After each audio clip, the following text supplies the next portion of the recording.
El psicoanálisis después de Freud, los Bleichmar, periodo 1919-1932, de los primeros descubrimientos, la técnica del juego y el análisis de niños.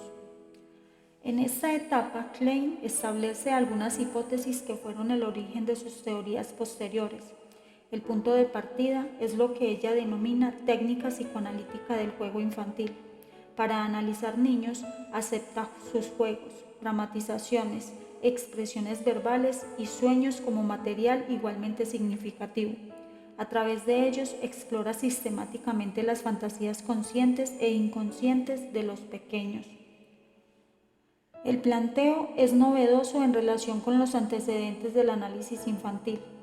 Ellos fueron el caso Juanito, analizado indirectamente por Freud, ya que recogía los datos por medio del padre del niño, y los trabajos de Hugh Helmut, que desde 1917 trataba a niños en psicoterapia implementando el juego infantil como un criterio didáctico y de reeducación. En cambio, Klein puntualiza desde el comienzo, tal como lo reseña luego en su artículo La técnica psicoanalítica del juego, su historia y significación, que su objetivo es la exploración del inconsciente infantil, interpretar las fantasías, sentimientos, ansiedades y experiencias expresadas en el juego, y si éste está inhibido, explorar las causas de dicha inhibición. No se deben reprimir las fantasías agresivas del niño, sino por el contrario, dejar que las sienta y exprese tal y como se le aparecen. La función del analista es comprender la mente del paciente y transmitirle qué es lo que ocurre en ella. En los niños que Klein comienza a tratar analíticamente con esta técnica, observa que sufren ansiedades persecutorias intensas. Ella piensa que es necesario interpretarlas junto con las defensas que se establecen contra ellas. Describe en sus historiales clínicos la sucesión de fantasías que se despliegan en la sesión a través de una situación dramática, cuyos personajes representan simbólicamente los objetos internos de la mente infantil. Los primeros trabajos de Klein son reportes de esos tratamientos con algunas conclusiones subsecuentes. Con el método del juego va creando un campo de observación que le permite descubrir fenómenos nuevos y estos a su vez le dan la posibilidad de concebir hipótesis originales. Klein entiende la patología de los niños que analiza como resultado de alteraciones o inhibiciones del desarrollo infantil. Considera las situaciones de ansiedad como el factor principal de las perturbaciones psicológicas y cree que las fantasías agresivas del niño son la causa principal de dicha ansiedad. En 1927, cuando ya residía en Londres, Melanie Klein presenta ante la British Sociedad Psicoanalítica su trabajo Simposio de Análisis Infantil, como una contribución a la discusión del libro de Anna Freud, Introducción a la técnica del análisis de niños, publicado en Viena en ese mismo año. En este artículo, Klein defiende con vehemencia sus puntos de vista sobre la naturaleza del análisis del niño, en una oposición frontal con las ideas de Anna Freud. Este es el comienzo de un gran enfrentamiento teórico entre lo que se llamará luego la escuela inglesa y la escuela de Viena. También pueden ubicarse en estas divergencias los orígenes de las discrepancias que más adelante, en las décadas de los años 30 y 50, se registrarán entre la escuela kleiniana y la psicología del yo. En términos personales, esta polémica con Anna Freud es en parte responsable, como ya lo dijimos antes, de que Freud nunca apoyara ni tomara en cuenta los desarrollos kleinianos. Klein cree que el análisis de niños es totalmente análogo al del adulto.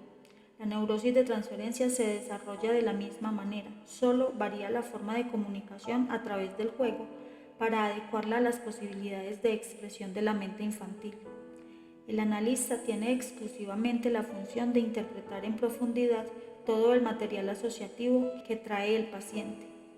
Resalta importancia de analizar la transferencia positiva y negativa, la ansiedad, la culpa y los efectos adversos, de interpretar parcialmente el material o de introducir técnicas no analíticas como actitudes de orientación y directivas. Esto es todo lo contrario de lo que afirma en esa época Anna Freud. quien con una concepción diferente de la mente infantil y de su abordaje en el tratamiento, consideró que en la infancia los niños no hacen una neurosis de transferencia con el terapeuta, pues sus transferencias están ubicadas directamente en los padres reales. Ella pensaba que la relación con el terapeuta solo debe reforzar los aspectos positivos del vínculo en un nivel reeducativo y de orientación. También discreparon en cuanto a la estructura psicológica que posee el niño. Melanie Klein creía ya para ese entonces en la existencia de un superyo temprano, a los 2 o 3 años de edad, que se caracteriza por su sadismo, por lo cual una de las funciones del tratamiento sería la de reducir una excesiva crueldad. Anna Freud, en cambio, propuso la necesidad de reforzar el superyo que sería débil en los niños. Las primeras hipótesis: superyo temprano, complejo de Edipo temprano. Las dos hipótesis más importantes que Klein formuló en ese periodo son: A. La existencia de un superyo temprano que primero ubica entre los 2 o 3 años de edad y luego hace retroceder hasta el comienzo de la vida psíquica. B. La idea del complejo de Edipo temprano ubicado en los periodos pregenitales del desarrollo.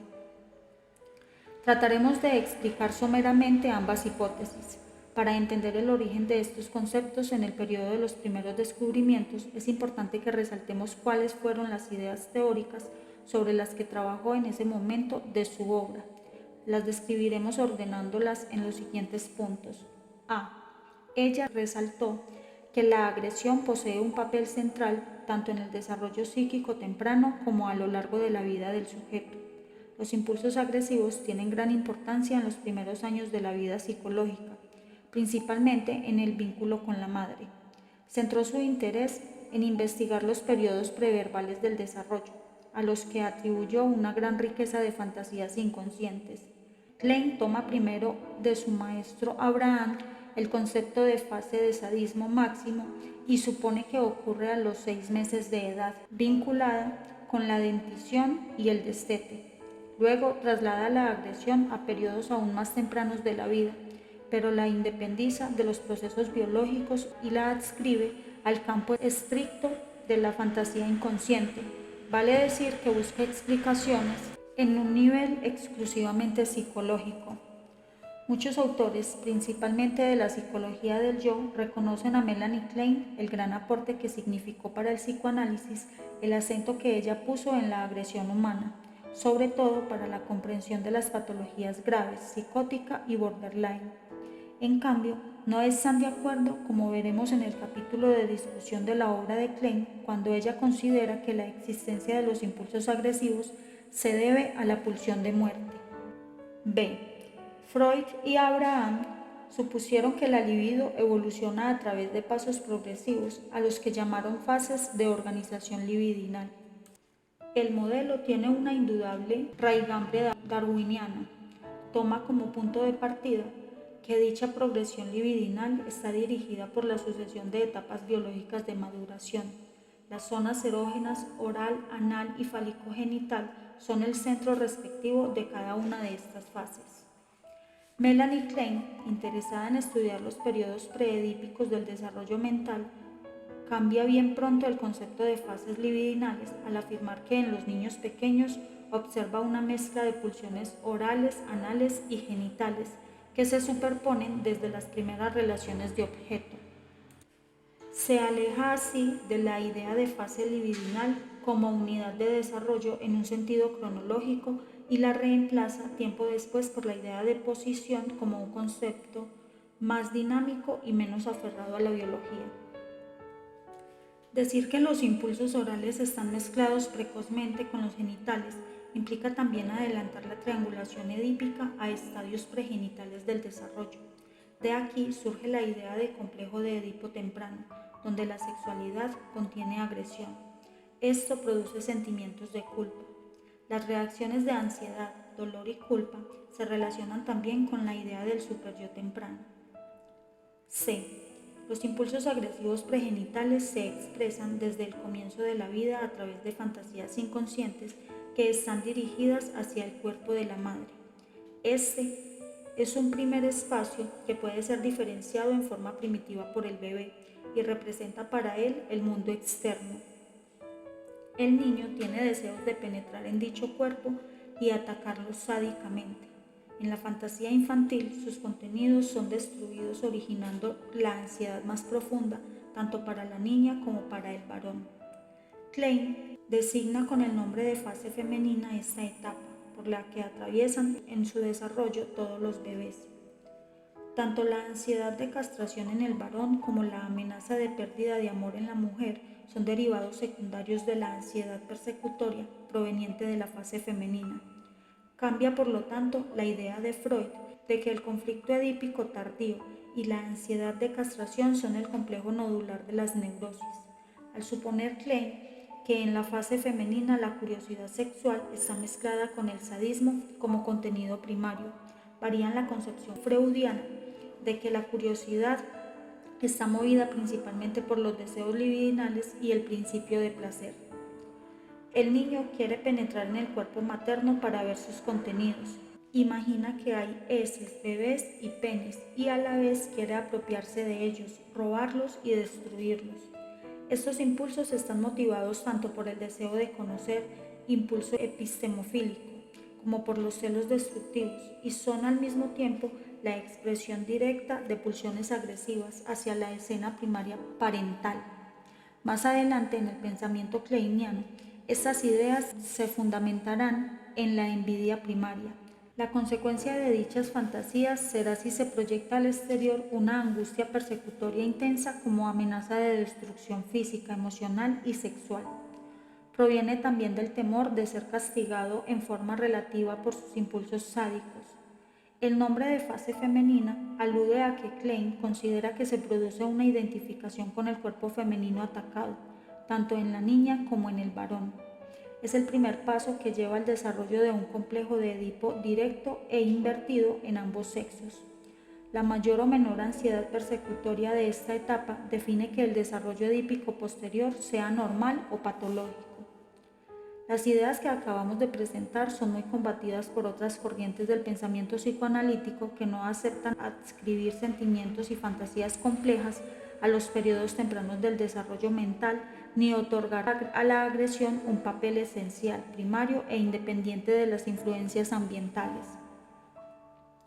D.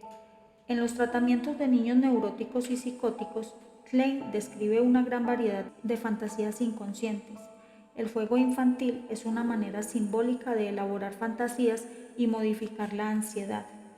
El niño trata de dominar los peligros de su mundo interno, desplazándolos al exterior y aumentando de esta forma la importancia de los objetos externos. El juego es como un puente entre la fantasía y la realidad, una manera para el niño de producir símbolos necesarios en el desarrollo mental. En su artículo La importancia de la formación de símbolos en el desarrollo del yo, Klein considera que es la ansiedad persecutoria con el cuerpo de la madre y su interior, por haberlo destruido con fantasías sádicas, lo que lleva al yo a buscar nuevos objetos en el exterior para calmar la ansiedad. Estos objetos a los que el niño desplaza su interés toman para él un significado simbólico del cuerpo materno. Son las bases primitivas de la formación de símbolos y de las relaciones con el mundo externo y la realidad. Veamos ahora, aunque sea en forma panorámica, algunas diferencias con las ideas de Freud sobre la sexualidad femenina. Melanie Klein considera que desde muy temprano hay un conocimiento inconsciente de la diferencia de los sexos, tanto en las mujeres como en los varones. Afirma que las niñas tienen sensaciones vaginales y no solo clitoridianas, que ambos sexos poseen fantasías tempranas del coito parental, de la vagina y el pene, con sus funciones receptivas y de penetración respectivamente. Esto es totalmente distinto a la idea que tiene Freud sobre la sexualidad infantil. Para él, tanto las mujeres como los hombres reniegan de la diferencia entre los sexos como forma de eludir la angustia de castración.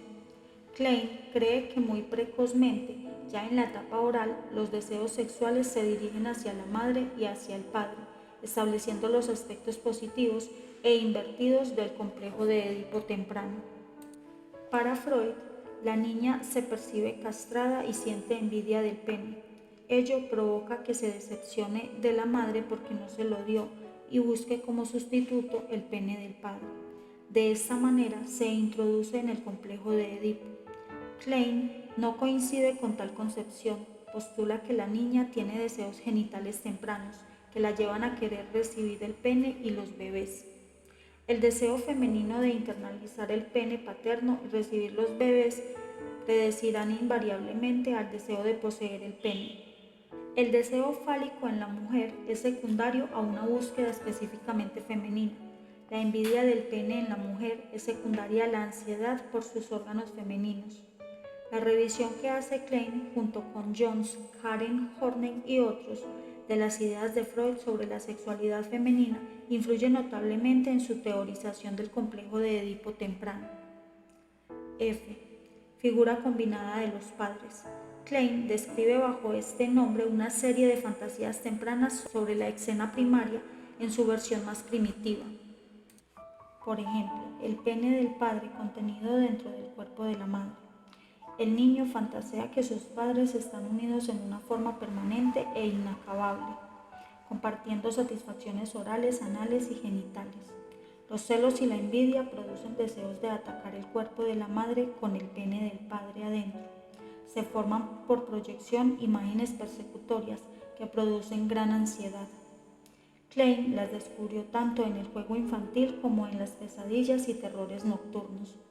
La fantasía de la madre fálica, mujer con pene, es para ella una versión de esta figura parental combinada. La utilidad clínica de estos conceptos puede observarse en el trabajo de Fanny Blanco para el estudio de los trastornos de la identidad sexual. La autora los usa incorporándolos a los nuevos conocimientos que provienen de las escuelas psicoanalíticas actuales. Luego de haber resumido algunas ideas que pertenecen a los primeros periodos de la obra kleiniana, es útil que nos detengamos en los conceptos de superyo temprano y complejo de Edipo temprano. Estos temas fueron cambiando a medida que se integraron de 1935 en adelante con la teoría de las posiciones. Daremos entonces una síntesis de su contenido principal y a la vez de la evolución que sufrieron en la teoría kleiniana. Del superyo terrorífico al superyo benevolente. La idea de superyo temprano se refiere en primer término a un aspecto cronológico, comparándolo con el superyo de la teoría freudiana. Freud lo describió como una estructura intrapsíquica que se produce en el niño al culminar el complejo de Edipo durante la etapa fálica infantil, entre los 3 y 5 años de edad. Se forma por interiorización de las exigencias y prohibiciones parentales, especialmente sobre los deseos incestuosos hacia el progenitor del sexo opuesto. De ahí que lo considere el heredero del complejo de Edipo.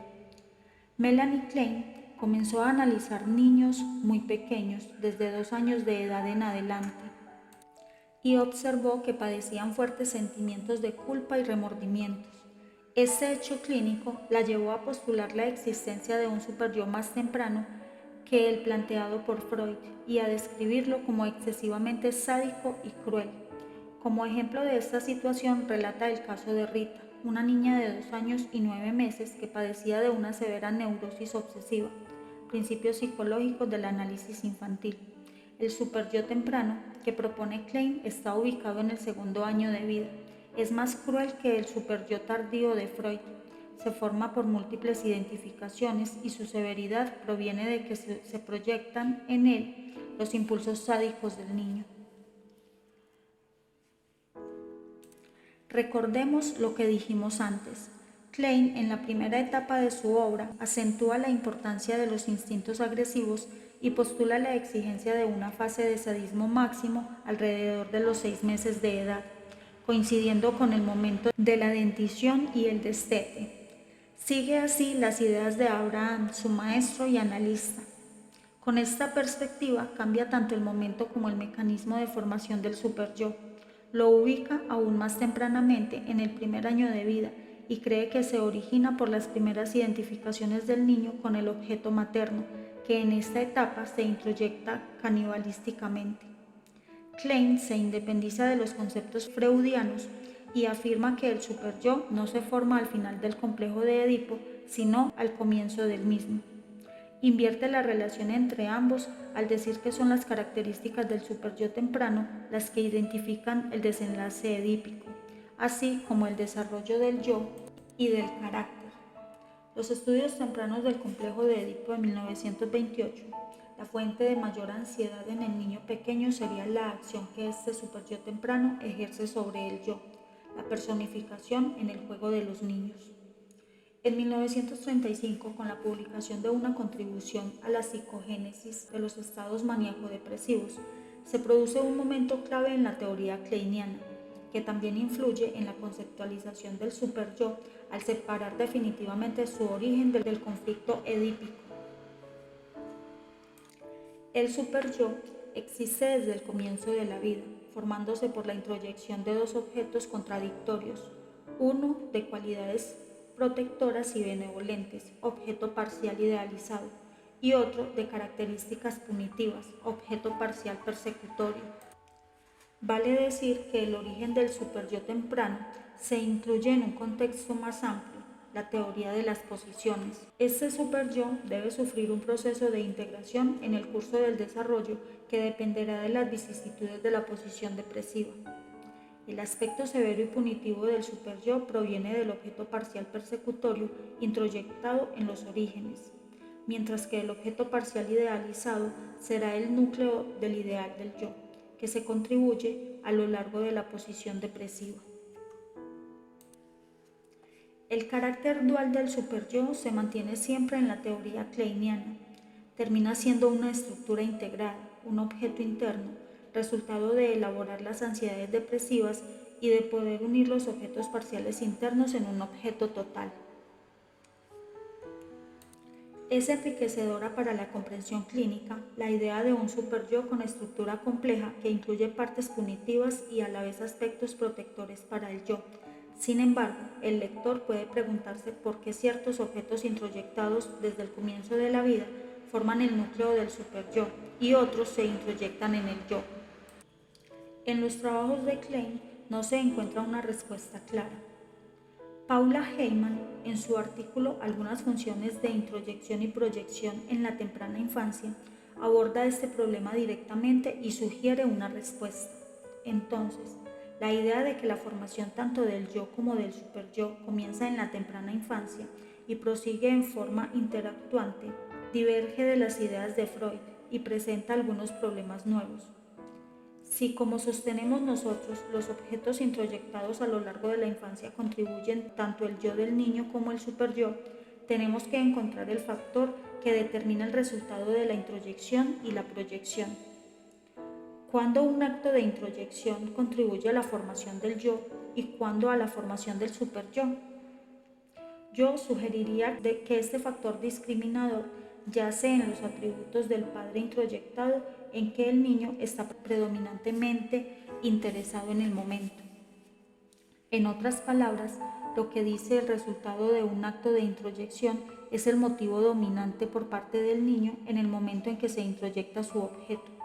Si su interés principal en el acto de introyección se centra en la inteligencia de su progenitor, su habilidad, manipulación de cosas, funciones que pertenecen a la esfera intelectual y motora del yo, el objeto introyectado es principalmente incorporado en el yo del niño. Si el niño introyecta su objeto durante un conflicto actual entre amor y odio y está especialmente interesado en los atributos éticos de su objeto, entonces el objeto introyectado contribuye a la formación del superyo. El niño que introyecta a su madre mientras ella está llevando a cabo cierta acción, digamos lavarlo, aprende a su modo cómo lavarse o lavar un objeto, o sea, una habilidad. Esta sería un ejemplo de introyección que fomenta el desarrollo del yo. El texto tiene la virtud de plantear claramente el problema y también las dificultades del tema en estudio. La diferencia entre la introyección del objeto en el yo o en el superyo aparece en la cita demasiado ligada a intereses conscientes del niño como para establecer una diferenciación metapsicológica adecuada. Tampoco queda suficientemente aclarada en la formulación kleiniana cuál es la relación entre los distintos objetos internos y las estructuras de la mente descritas por Freud como ello, yo y superyo. ¿Sería el superyo un objeto pasible de transformación durante toda la vida según las características de los objetos introyectados? Podríamos describirlo como un objeto interno más o un conjunto de objetos internos y quitarle entonces la característica de estructura permanente y estable descrita por Freud. Complejo de Edipo temprano. Esta es una de las teorías más originales y al mismo tiempo más controvertidas de la producción kleiniana. Al plantearla por primera vez los estadios tempranos del complejo de Edipo, Klein modifica dos ideas del Edipo clásico de Freud. 1. Lo ubica precozmente en las fases pregenitales del desarrollo, alrededor del primer año de vida. En estos artículos adelanta la fecha, como vimos que sucede con el superyo temprano. En el complejo de Edipo, a la luz de las ansiedades tempranas, piensa que se establece a los 3 meses en relación con la elaboración de la posición depresiva. 2. Es un proceso complejo que se extiende durante un lapso prolongado. Klein amplía la gama de fenómenos que abarca y lo transforma en el organizador de las pulsiones genitales durante todo el desarrollo infantil. En el Edipo, de los primeros meses de vida, las fantasías del niño sobre el coito de los padres se construye con objetos parciales.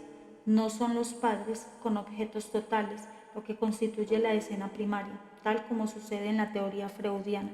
Para Klein, la escena primaria transcurre en la fantasía del niño dentro del cuerpo de la madre. El bebé ubica el pene del padre dentro del cuerpo materno. Es importante hacer aquí una aclaración.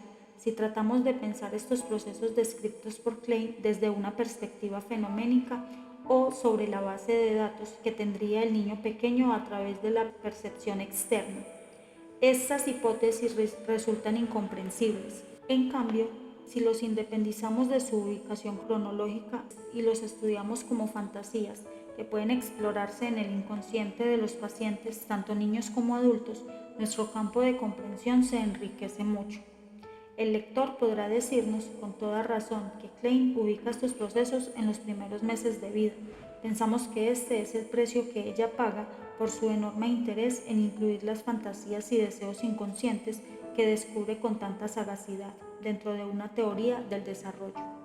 Vale la pena hacer esta salvedad para que podamos seguir la descripción del mundo fantasmático que Klein adscribe al Edipo temprano, sin quedarnos limitados por un cuestionamiento realista sobre la imposibilidad de reconocer en edades tempranas procesos complejos como sería la diferencia de los sexos o la escena primaria. Ya veremos en el capítulo de críticas a la teoría kleiniana que en efecto muchas de las que provienen de la psicología del yo se plantean sobre estas bases. Volvamos al Edipo temprano. Klein describe en la relación diádica madre-bebé fantasías agresivas de tipo oral, en el que el niño desea entrar al pecho y al cuerpo maternos para morder, rasgar, robar sus contenidos y otras de tipo anal, donde se quiere meter en el cuerpo de la madre para ensuciar y dañar lo que ella tiene dentro. Dijimos anteriormente que esto constituye la fase femenina con que comienza el desarrollo tanto de la niña como el varón. El pasaje a la relación triádica es en esa etapa una fantasía oral de incorporar el pene del padre para calmar la frustración oral que provoca la madre y para buscar un nuevo objeto que ayude a amortiguar las fantasías persecutorias que sufre el niño por haber dañado el cuerpo materno en la fase femenina.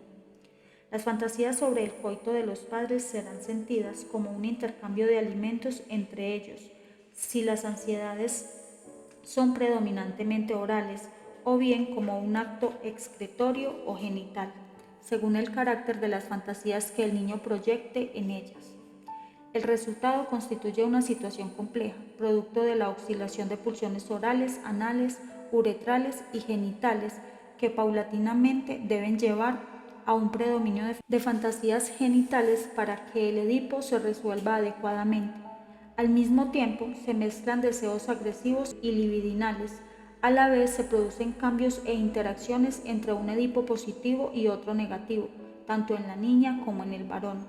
El resultado final de estas tendencias llevarán en el desarrollo normal una relación heterosexual asentada en el predominio de pulsiones genitales. En 1945, Klein reformula sus ideas sobre el Edipo temprano en su artículo El complejo de Edipo a la luz de las ansiedades tempranas. Integra sus concepciones del Edipo temprano con las nuevas ideas de la posición depresiva como punto nodal del desarrollo infantil. Desde esta perspectiva, ya no son las frustraciones orales ni los impulsos de odio los que desencadenan los deseos edípicos. Estos surgen por el contrario con el comienzo de la posición depresiva, cuando los impulsos de amor hacia los padres actúan como propulsores del desarrollo, empujando a la búsqueda de nuevos objetos.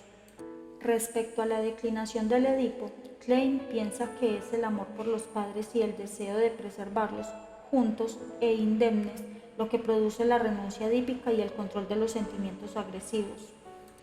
Esta es una conceptualización original, no es la cultura la que impone la renuncia instintiva, ni la amenaza de castración, ni la ley, sino la lucha dentro de la mente entre sentimientos agresivos y de amor hacia los padres.